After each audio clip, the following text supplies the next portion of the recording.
So if you want to work with vinyl, but you don't want to have to seal it with epoxy, you can get yourself a nice clear vinyl and wrap it over top of that. Now, this is the first time I've done it. I know it can be done.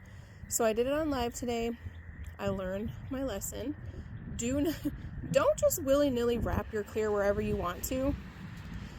Line it up with your seam in the back. I just threw it on. Obviously, I haven't trimmed it because this is the top portion. This is the bottom portion.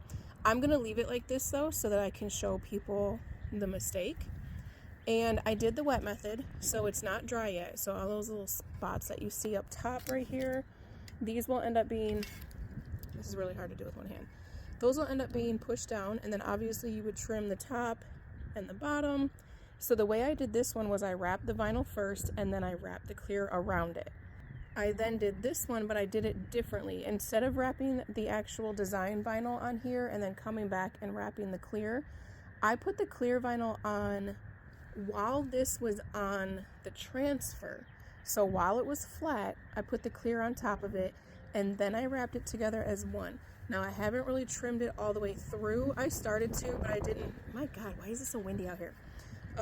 I started to trim it. I didn't push hard enough, so there is like a thick seam right here.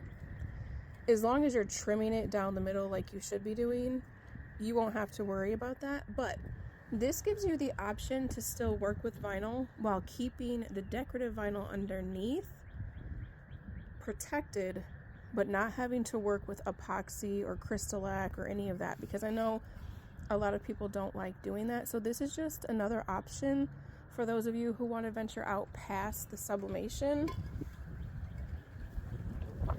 but don't want to go into epoxy. And oh, it's getting ready to fall. It is windy out here, and it still looks great.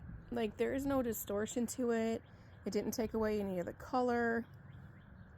I will also say that I would suggest going with a heavy tack. This is a medium tack transfer tape. You obviously want it to stick onto your decorative vinyl as much as possible. So when you're looking for one, go high tack, and you should be good to go.